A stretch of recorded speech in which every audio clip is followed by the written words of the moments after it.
Hi guys, welcome back to my channel. If this is your first time watching one of my videos, welcome, and please like, comment, and subscribe. I do want to go over a few things before we get started. This is my first time trying this particular project. I know this is not necessarily the conventional way of tufting, as the conventional way does require drilling holes, upholstery needle and thread. So let's just say this is more user-friendly way of obtaining the same look for less. You can find a list of everything that I use in the description below. I purchased my wood from Home Depot and had them cut down the wood to my measurements. The Home Depot that I go to cut the wood for free when you purchase the wood from them. I've heard some Home Depots charge extra for this service and some may not. So I just say that it's completely at the Home Depot's discretion. Okay, so let's get started. First things first, let's go over the measurements that I chose. Keep in mind these measurements are not law. They can be adjusted to fit the size of your bed and your vision.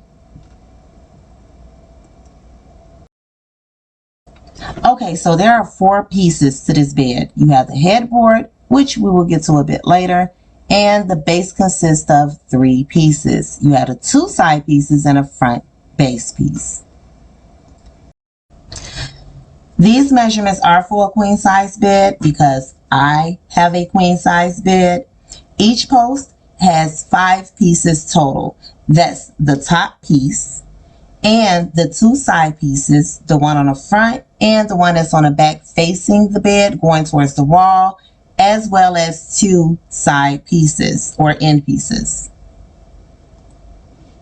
Now again, I have a queen size bed. The measurement I chose to go with for the queen size bed, for the front part, I decided to go with a 13 inches in width by 82 inches in length. And I cut out 3 pieces of this because you have the top part and the 2 side parts, the one that's facing the outside and the inside of the bed. For the end pieces, I decided to go with 11 by 9 inches. Now for this, I cut out 6 pieces because keep in mind the base has 3 parts and each part has 2 end pieces. The left part has 2 end pieces, the front part has 2 end pieces, and the other side of the bed has 2 end pieces, 6 total. Now from the side of the base, I decided to go with a 79 inch in length and 11 inch in width. So I cut out 6 79 by 11 pieces. And the reason for this is because I wanted the front to be wider than the sides. I didn't want the sides to be as wide.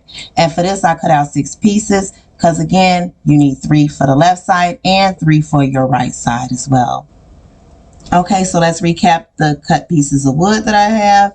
I had 3 82 by 13 inches. So the front base, keeping in mind that I want the front base to be wider, so the sides are different. The side measurements are 6 79 by 11 inches. Again, it's 6 because you have 3 on the left and 3 on the right. For the end pieces, you have 6 11 by 9s. And again, that's because each post has 2 end pieces. So you have 2 sides and 1 front. Now over here, you're going to notice there's a void in this area. Now this was a mistake I made.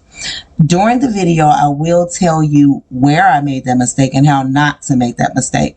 I do plan to make this bed again, not anytime soon, somewhere in the near future, but not right now. So I improvised for that moment and I will tell you how not to make this mistake. For my headboard, I wanted it to be 78 by 85 inches. I actually wanted it to be bigger, but because I have a smaller apartment, I went ahead and made it 78 by 85 inches.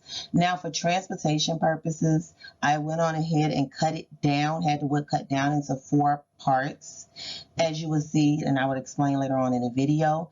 And the 4-part measurements was 42.5 by 39 inches. So it's 4 pieces. 42.5 by 39 or 4.5 by 39.